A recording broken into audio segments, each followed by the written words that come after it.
今節專題嘉賓有盧楚仁 Jasper 嘅，兩位早晨。係，大家早晨。早晨，今節咧想同大家咧詳細傾下，美國係咪真係要加息？畢竟其實呢樣嘢都係主導住成個資本市場嘅方向。你投資咩咧，都係要望住個息口㗎啦。咁啊，聯儲局咧即將要進入呢個喐十嘅時代啦。咁啊，事關喐十咧，咁啊今晚咧就會宣誓就職聯儲局主席。咁啊，特朗普咧都會出席主持佢呢個儀式啊嚇。咁啊，就職前見到近日其實個債息已經飆升啦。咁啊，市場即係佢未上任已經幫佢加定息啦。咁啊，不如同大家去拆解下先啦。見到近日個利率互換咧，其實都反映可能今年年底咧個加息機會咧，話有成80%咁多，一度有咁樣嘅預期喺度嘅。Jasper， 下半年我哋係咪真係要加息啦？其實都有呢個擔心啊，即係無論我好啦，或者金融市場都好啦。咁最近對於美國個通脹升溫，繼而市場開始咧就炒美國加息咧，呢一個情況咧都開始顯著嘅。無論頭先你所講嘅利率互換協議啦，又或者係呢一個嘅CME 嘅利率期貨啦，我哋都睇到咧嗰個嘅加息嘅情況咧，都係有一個嘅趨勢喺度。咁啊，如果以 CME 利率期貨嗰邊咧，其實一路以嚟咧，佢都喺今年嚟計咧，係根本係冇乜可能加息嘅。咁但係最近咧就上個禮拜咧升到去50%啦。咁但係我啱啱喺開咪前再睇一睇 CME 利率期貨嗰個12月嗰個嘅表現咧，個加息機會率咧已經去到60%有多噶啦。咁所以你睇得到咧，越嚟越睇到嗰個情況咧係升溫緊嘅嚇。所以呢一個咧，其實大家一定要記住呢一個議題咧，其實真係可大可小。咁我亦都當然我知道大家好少話啊買賣嗰個 CME 嗰個利率sorry 嗰個嘅債10年期債期貨啦。咁但係問題就係話呢一個嘅美國個利率個去向咧，咁啊國際金融市場又好，或者係呢一個嘅香港金融市場都好啦，咁啊都係受到嗰個牽連好大啊，因為過去一直以嚟咧，咁我哋都係炒緊所謂嘅炒美國減息 ，OK， 咁啊但係伊朗戰爭爆發之後咧，咁啊呢個聲音冇咗，咁但係冇咗得嚟咧，就未至於就係炒美國加息。咁但係而家現時呢一個嘅通脹，即係美國計呢個 CPI 同 PPI 個通脹升溫之後咧，咁你顯著睇到個變化咧係出現咗嘅。個變化出現咗就係咧個開始咧個聲音開始出嚟啦，而且咧亦都有我哋見到，亦都聽到。聯儲局有唔同嘅委員咧，就唔係一個㗎啦，有幾個出嚟咧，都係講咧嚟緊咧。如果迫於無奈下咧，咁啊，如果通脹咁樣高企法咧，咁啊，佢哋都要加息㗎啦。好啦，另一邊廂，正如你都開咗個頭啦，話俾大家知，今日咧就係喐十宣誓㗎啦，亦都係個新時代啦。咁啊，即係呢一個嘅聯儲局嘅新時代降臨啦。咁啊，呢一個鮑威爾年代告一段落。好啦，咁啊咁啊，而家咁嘅情況下，喐十究竟會嗰個利率會點咧？會係聽特朗普之笛咁啊？唔加息住，定係還是根據翻個市場嘅情況？呢個都係我相信都係幾矚目嘅，因為最主要就係話一旦佢真係放鷹嘅話咧，即係而家現時嘅市場已經鷹鷹地嘅啦，啲氣氛嚇咁。但係如果再加埋佢嘅加持，佢都出嚟埋放鷹嘅話咧，咁就真係某程度咧都幾即係唔係我唔可以話大鑊嘅，即係幾令人擔心嘅。我擔心位喺邊度咧？最近嘅美股升到冚冚聲，大家都見到㗎啦。咁啊，會唔會借住呢一個嘅喐十嘅言論，或者最近嗰個嘅加息嘅氣氛，咦，令到美股出現一個大調整咧？咁啊美匯咁啊方面啦，咁啊會唔會嚟一個嘅爆升咧？因為過去呢一段時間都係一個上落市，咁啊都叫做難分難解。咁但係會唔會今次喐十上台後個美匯會爆升咧？繼而另一邊廂我哋所做嘅非美貨幣，甚至乎我最睇好嗰隻澳洲紙都有個逆轉咧。金市咁啊大家期望佢升，原來唔係。咁啊如果原來嚟緊下半年咧，隻金咧係有排跌嘅。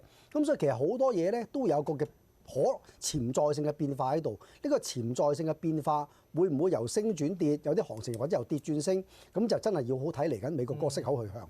OK，其實咧今晚嗰個就職典禮，大家都有啲討論嘅，就係一嚟咧係喺白宮度主持，白宮度主持已經係其實算係打破近年一啲慣例啦，因為以往都係喺美聯儲嘅內部啦，而且仲要係特朗普自己都會出席喎，似乎好看重呢樣嘢，好睇重呢樣嘢啊。不過咧早兩日咧佢都有提到嘅，即係有啲傳媒問佢，喐十上場會點啊？咁佢就話：我會俾佢按住自己意願去行事嘅。轉態喎。係啦，咁咧同可能之前唔同啊！之前就係話佢識做㗎啦，就係話佢識做㗎啦，或者佢會減息嘅。但係而家個口風咁樣轉法咧，佢自己係咪都 feel 到都可能真係減息無望喎？今年特朗普係咪都咁諗？大家聽住先啦，有 tackle 係嘛？佢老哥咩作風？大家我諗香港市民好清楚理解。咁啊，所以變咗而家佢講就咁講啫。咁啊，俾聯儲局有咩獨立性乜乜乜？咁佢背後會唔會指手畫腳啊？指點咧？咁大家心中有數嘅呢樣嘢。咁所以變咗而家反而咧調翻轉。如果作為金融市場一份子咧，華爾街嗰啲好友咧就望你話大佬你老哥一路啲以嚟咧都叫做喂唔好加息減息。咁而家希望咧你出嚟咧叫做喂助長住呢個氣氛，喂點都好咁啊唔好加息住。咁但係唔係而家你又調翻轉講，哇俾佢自由發揮。咁所以變咗呢個市場方面咧都會有個感覺就係話咧，咦咁喐實會唔會就住真係俾我自由發揮啊？咁我就應地㗎啦。因為佢當時大家有記憶猶新嘅話咧，佢一提名嗰下嗰日咧，哇個市場散咗嘅，因為始終大家都認為咧佢比較偏鷹嘅啊，所以變咗咧如果現時嗰個情況，如果佢偏鷹嘅形象繼續都係維持住嘅話咧，其實對美股咧係不利啦，當然就係對美匯就有利啦。咁所以呢一樣嘢咧，大家要留意翻。但係我覺得特朗普佢講乜都好啦，其實大家都唔需要太過喺呢方面唔需要太過介懷。就算 even 佢又行翻出嚟講，減息，咁喐實會唔會聽咧？我相信都唔會聽。啊，所以變咗我諗而家現時咧，佢嘅言論歸佢嘅言論，但係我哋嘅焦點咧都係歸咎翻，睇翻回歸翻落去睇翻個市場方面，最關鍵嘅利率去向係點咧？其實佢講嚟講去就係個油價。如果你話油價突然間因為嗰個戰事結束啦，無論佢係和談嘅結束，定係真係開戰，伊朗戰敗而結束，咁啊而紐約期油或者係布蘭特期油嗰邊全線下跌嘅話咧，咁所以咧我自己覺得，如果咁嘅話咧，咁啊大家就唔需要擔心嗰個嘅所謂嘅加息嗰個嘅出現啦。因為點解咧？因為你而家呢刻中國通脹數據高啫，咁但係如果紐約期油嗰邊真係一個唔該落翻60零蚊、70蚊嗰啲位，咁啊我哋大家都估到㗎啦。未來個通脹數據咧又會回落，嘅話咧又會調翻轉啦，即係回歸基本步就炒翻減息㗎啦。咁啊，但係問題我哋有個擔心就我自己有個擔心咩咧？油價係跌，不過跌得嚟咧係好緩慢、好龜速、好小幅下跌嘅啊。100幾100，跟住90幾，去到年尾咧都晾住喺80蚊樓上。呢個諗法係咪好似同我哋對上傾嘅時候有少少唔同？當初你話喂，可能其實有啲嘢達成到，或者大家見到前景係明朗化嘅時候，就會跌得好勁。而家你個睇法咪變相就係話會跌嘅，不過係真係好慢，因為近排又真係晾住喺100呢啲位玩咗好耐。咁其實伊朗嘅消息又反覆喎，你見到日前先喺度見拔弩張，但係琴晚呢，伊朗又話同美國縮細咗個分歧，咁消息咁反覆，咁落得慢就正常喎。嗱，所以如果你話成個戰事都係即係成個局勢好似而家現時咁膠着咧，個油價咧落得慢都算好啦，甚至乎唔落，依然都係夾咗喺啲高位度咯。而家問題就係話佢我認為我維持翻我嘅睇法就係咩咧？個局勢只要轉趨溫和啊，咁啊個油價咧個下跌幅度咧可以好驚人。我個 point 喺邊咧？我個 point 就係話，一旦伊朗同西方國家叫做 friend 翻啦，撤銷個制裁啦，特朗普亦都願意俾佢供應翻個原油出口啦。咁到時咧多咗伊朗呢個生力軍咧，個原油供應咁龐大嘅話咧，再加埋委內瑞拉，咁所以變咗你原油供應嗰邊咧，其實根本你完全唔係問題嘅。所以變咗我係認為咧個油價會落，但係我係驚就係咩咧？呢頭嗰個局勢降溫啦。OK， 會唔會另一方面又話咩出兵古巴啦嗰啲啦 ？OK， 又導致又有升溫炒啦。OK， 咁導致個原油價格咧咁啊晾住喺高位度落得好慢。如果咁樣落得好慢嘅話咧，我就認為美國真係有機會加息。但係如果你話油價嚟緊三爬兩步落翻落去嘅話咧，美國嗰邊個加息嘅希望咧，其實都係最終都係幻滅嘅。咁所以而家現時咧，我自己覺得咧，大家都要真係密切留意住個局勢嘅發展落去。究竟我哋話齋啲消息滿天飛，有陣時又話和談，有陣時又話唔肯，將啲濃縮油搬去美國定點。咁所以咧，其實但係我自己覺得咧，我認為咧呢幾日咧應該都係最終終極嗰個結局會出現嘅。OK。咦，咁你拿捏個時間點係即係如果譬如可能呢幾日有翻個即係好啲嘅發展，係咪就年底又都未必需要加息咧？定其實你可能會覺得，喂，如果真係拖多1-2個月，個通脹真係反映落個消費層面啊，各樣嘢嘅影響大啲，年底就要加息咧？係啊，冇錯。即係如果你話再拖落去嘅話咧，再拖多頭半個月，由一 keep 住現水平嘅位咧，美國無可奈何咧，可能真係會加息，但係加息幅度咧可能都係1次，甚至乎都係0.25嘅啫。所以變咗唔會好似當年拜登年代咧嗰個當時嘅聯儲局加息0.25、0.5、0.75咁樣加上去。好，我哋翻嚟繼續傾。繼續翻嚟講下個通脹同個息口咁啊 Jasper 上一節我哋講到咧，喂，即係究竟係咪要加息咧？好關鍵就係睇伊朗局勢底下個油價點行。如果真係落得慢啊，甚至唔落嘅話，高企嘅話咧，分分鐘可能年底真係要加息。除咗個油價之外，大家要留意埋其他商品價格，見到好多金屬啊或者農作物嘅價格其實都係相對高嘅。就算油價降嘅話，係咪其實整體個商品通脹都可能會令到嗰個加息嘅機會高啲？啲咧？另一個角度咧，大家要留意，因為我見到彭博嘅分析咧，就係話除咗商品伊唔伊朗之外咧，喂，其實 AI 呢樣嘢都推高緊通脹，因為 AI 造成個即係一啲晶片嘅通脹啦，半導體嗰啲產品個價格高啦，同埋啲公司發債咧個利率咧，其實都推高緊市場嘅利率。所以就令到咧，其實個中性利率水平係會比較高。喂，其實無論係一啲長遠結構性啦，定其實一啲短暫局勢嘅嘢咧，都係推高緊個息口喎。其實我哋個利率係咪都大方向都係向上居多？中性利率水平係咪高啲嚟㗎？其實係嘅，你睇到嗰個嘅美國嘅按揭利率30年期嗰個咧，都升破6厘嘅啦。其實基本上，就算 even 你美國冇加息到都好啦，咁啊佢個按揭利率嗰個因為佢係浮息啦，咁啊所以變咗都係升緊，咁所以變咗你哋睇得到咧，好多個層面上嗰個嘅唔同嘅利率咧，咁啊除咗官方利率未喐之外咧，咁啊其他嘅利率其實都上緊嘅。咁啊我哋都頭先話齋啦，我哋都係關心，就比較擔心啊未來個油價何從咧，會唔會跌得好快咧？嚟緊可以好快脆回落咧？咁另一邊廂我亦都另一個擔心係邊度咧？就係話過去咧，其實基本上咧，今次嗰個通脹嘅上升咧，咁啊唔單止油價造成嘅。好啦，咁啊但係今次同俄烏戰爭個唔同嘅地方就係咩咧？俄烏戰爭當時個通脹急升咧，就係油價啦、天然氣咧兩者都急升嘅，造成當時個高通脹啦，可以話。咁但係今次咧幸好就係淨係油價升，咁啊就係天然氣價格咧嗰邊咧，其實過去咧都係一個嘅下跌嘅，係過去呢一個禮拜咧叫做回升翻上嚟嘅啫。咁啊，但係另一邊廂咧，天然氣嗰邊咁啊價格低迷啦，亦都造就到英國嗰邊個 CPI 咧咁啊回落翻啦。咁啊另一邊廂咧就係我哋都要睇翻就係話其他商品價格啦，譬如銅價啦、鋁價啦，咁大家都見到嘅銅價咁啊早排都再創新高添啦。咁另一邊廂一啲嘅農作物價格，亦都係美國嘅部分天氣咧開始乾旱啦，西非嗰邊又有乾旱咧，可可豆又升，不過最近都係跌翻好多。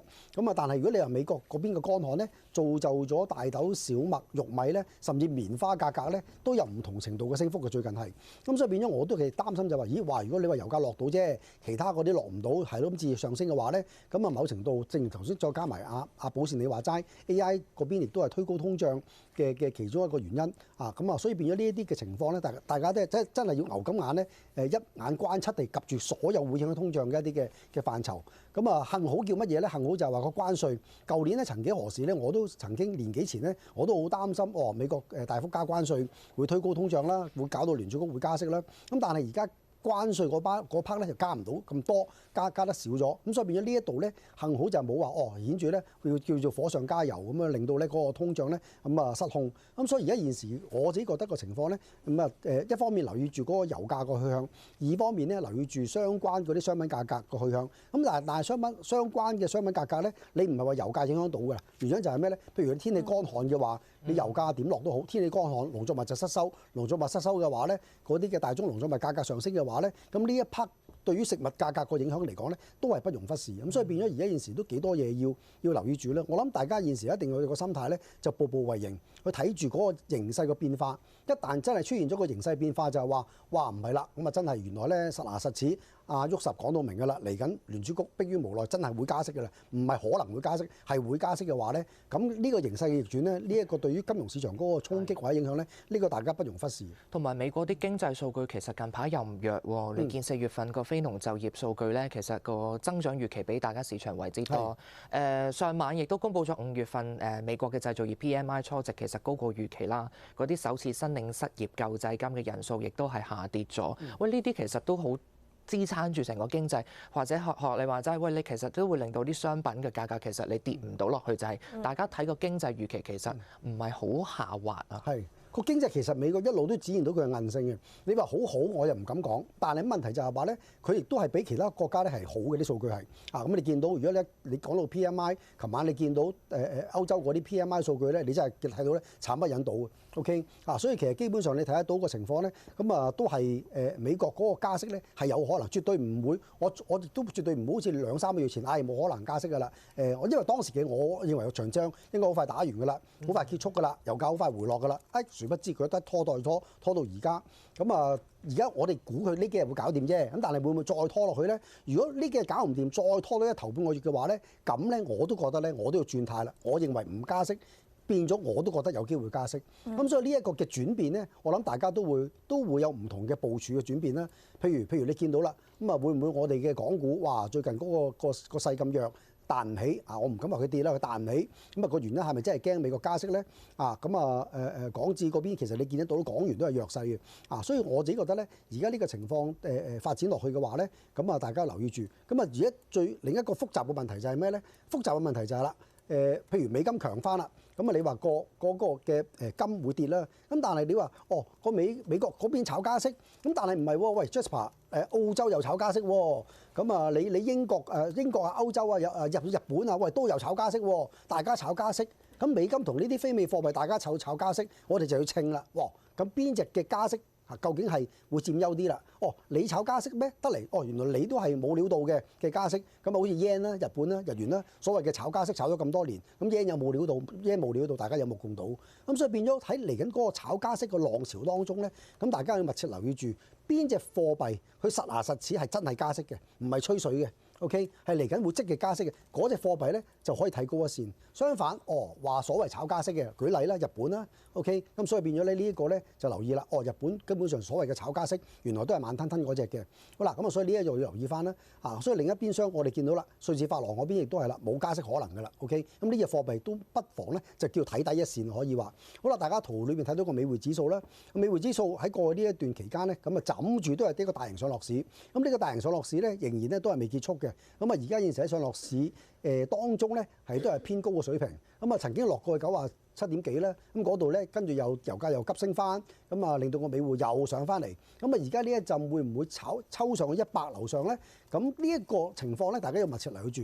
我都覺得咧唔排除有乜可能性，但係前提就係咩咧？炒加息係個概念係成熟咗啦。OK， 如果一路都係炒美國嚟緊會加息嘅話咧，我諗美匯指數咧有機會抽上去。相反，唔係啦，真係我哋説時遲那時快，呢一刻做節目，下一刻鐘原來咧個局勢已經緩和啦。OK， 油價暴跌啦，跟住喐十上台咧，又放鴿啦。咦，咁啊美匯咧就調翻轉，就唔係我哋所擔心會抽上100，可能係調翻轉，係向住嗰個嘅區間嘅底部邁進。所以變咗一方面就留意住個油價，會唔會嚟緊真係隨住局勢有機會好大機會嘅緩和而大幅下跌？另一邊廂喐十啦，我諗佢今晚會唔會講嘢咧？我諗佢未必會講嘢住。咁啊，我諗亦都好多記者埋去懟埋支咪，喐十啊點啊？你啲貨幣政策我諗我哋大家都好關心。咁我相信咧，下個禮拜唔排除佢可能咧開始會接受記者嘅訪問。OK， 所以下個禮拜一旦佢接受記者訪問，佢發表嘅言論咧，呢個咧都係相關至關重要嘅。OK， 咁當然你話油價跌得嚟咧，原來佢都係放鷹嘅，咁冇計啦。如果油價跌佢都係放鷹嘅話咧，咁大家有心理準備咧，真係美國會加息啦。係啊，咁啊，如果美金真係上嘅話咧，非美貨幣係咪都即係冇之前睇得咁好？特別係你一路睇好嘅澳元啦，因為本身澳紙其實係加緊息啦，咁啊當地。不過如果真係其他央行可能都開始加息嘅時候，澳元一嚟個息差優勢就會收窄。第二就係其實見到琴日咧，當地公布啲失業率數字咧，出乎預期上升啊。係啊，冇錯。咁我唔知其實經濟係咪冇大家預期得咁好啊？咁如果係咁嘅話，其實咪都冇條件可以加息咁多咧？嗱，其實澳洲嗰邊嘅積極加息咧，其實你睇得到啦。咁啊，即刻立竿見影，你個經濟咧馬上降溫可以話。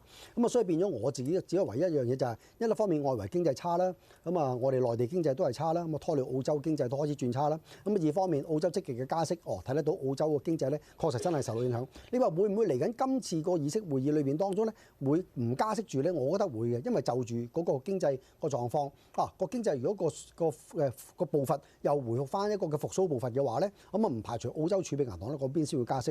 咁啊至於澳洲指而家你澳洲嚟緊將來我都覺得佢再會加息，但係未必會咁積極加息啊。次會議加息，咁但係問題就係話你聯儲局講到尾都係去到年尾先可能加息。OK， 咁啊某程度喺個優勢下咧，我始終覺得澳洲指咧個勢咧都係有一定嘅優勢喺度嘅。咁啊另一邊廂嗰啲商品價格嘅強勢啦，咁啊都係造就澳元嗰個強勢啦。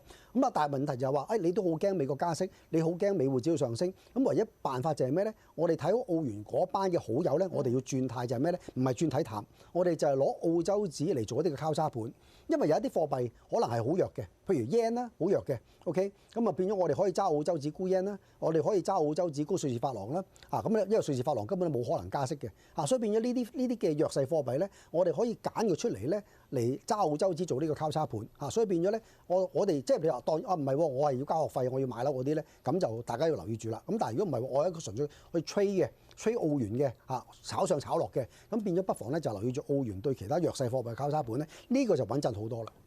OK， 咁啊澳元你又睇係咪即係唔算話睇得好淡，純粹可能呢排升得比較多。其實就算煤都未必多係嘛？係冇錯，所以變咗澳元咧，我唔敢會睇得好淡，因為始終佢有個優勢喺度嘅。息口最高係佢啦，經濟亦都始終嚟講，係呢一個月咧公佈係琴日嗰啲公佈數據咧係差咗啫。你唔排除，下個禮拜公佈數據又強勁翻，澳元又重拾升軌又或者說時遲那時快。油價真係大跌啦，美金真係散啦。咁美金散嘅話，冇咗炒嗰個加息概念嘅話咧，咁變咗澳洲紙咧就會重拾升軌。咁所以變咗睇澳洲紙嗰 part 咧，一方面睇住佢本土嘅經濟啦，睇住佢嗰個嚟緊貨幣政策咧，另一邊廂更加要睇住美金嗰個表現。如果美金嗰邊所謂嘅炒加息係純粹呢一刻鐘曇花現嘅啫，冇啦，跟住咧好似煙花咁，boom冇啦，咁煙消雲散。下個禮拜跟住油價又跌翻，又炒翻，嚟緊聯儲局嚟緊年尾可能會再減息嘅話咧，係調翻轉又炒翻減息嘅話咧，咁變咗澳洲紙咧嗰個升勢咧，我相信咧會連翻破位。好啦，如果係咁嘅情況下咧，美金係維持翻嗰個弱勢嘅咧，澳元咧大家可以睇住畫面上嗰啲嘅上位高位啦，咁唔排除咧陸續咗咧就向上挑戰嗰啲高位嘅。OK， 好啊，咁啊傾完個澳元，我哋先唞一唞啦。翻嚟咧，我哋要講下呢個嘅亞洲南韓嘅情況喎。琴日講完罷工咧，今日有啲新嘅焦點。係啊，有啲新嘅 topic 咧，就係據報南韓政府咧計劃會成立一個韓國嘅主權財富基金嘅。休息一陣翻嚟再同 Jasper 講呢個 topic。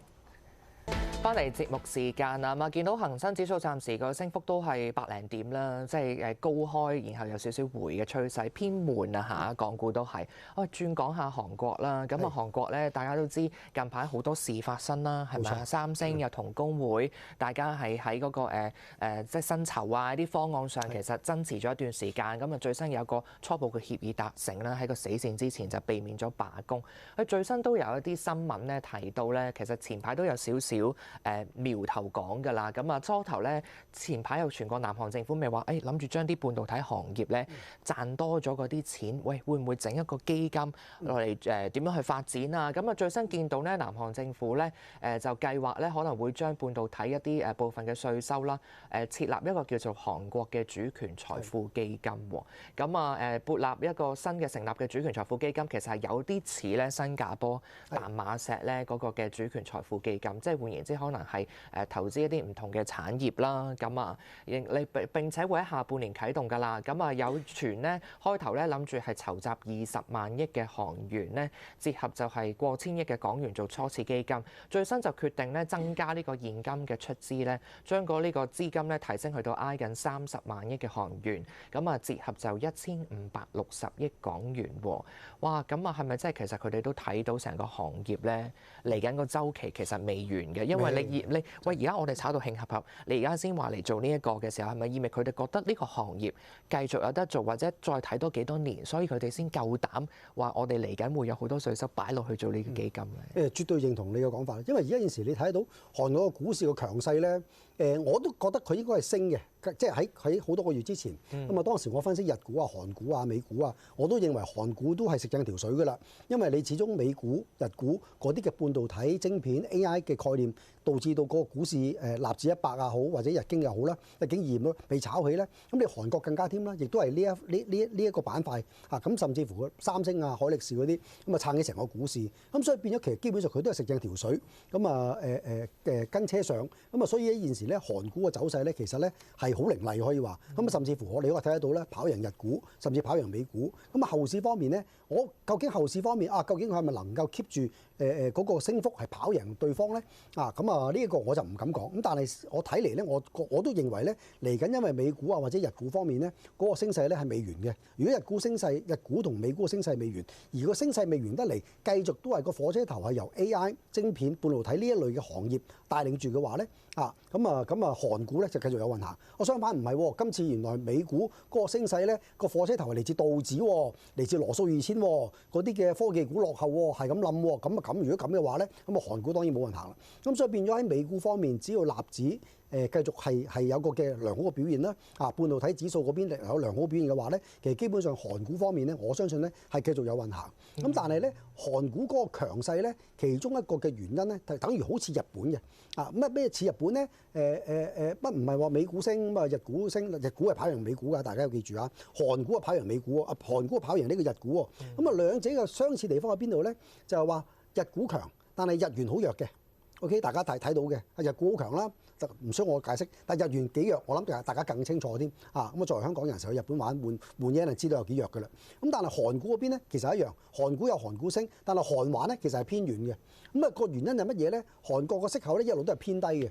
咁所以變咗韓股咁強勢下咧，韓國嘅人民咧，韓國嘅交易員咧，其實佢哋都係學似日本嘅民眾或者交易員一樣大家做 carry trade。OK， 佢哋沽韓圜買高息貨幣，佢哋沽韓圜買翻自己本土嘅股市。OK， 做啲嘅唔係套息交易啦，做啲套利交易。咁所以我自己覺得咧，呢個情況咧都會繼續維持落去。咁但係我唯一一樣嘢咧，就唔敢講話究竟嚟緊係咪繼續韓股係跑贏 ？OK， 定係日股跑贏，定係美股反過來抽翻上嚟嘅？咁所以我喺幾個月之前咧。咁都有啲同我啲學生去分享就係呢個，咦？究竟買日股好定韓股好咧？其實我都係強調咧，買日股好啲。我覺得係穩陣啲，信心多啲。咁但係唔係我當時話唔係代表韓股唔會升，韓股都會升咁問題而家件事啦，韓國政府咁樣加持法，咁都係叫做趁住個大勢咁好。咁我相信亦都我認同講咧就。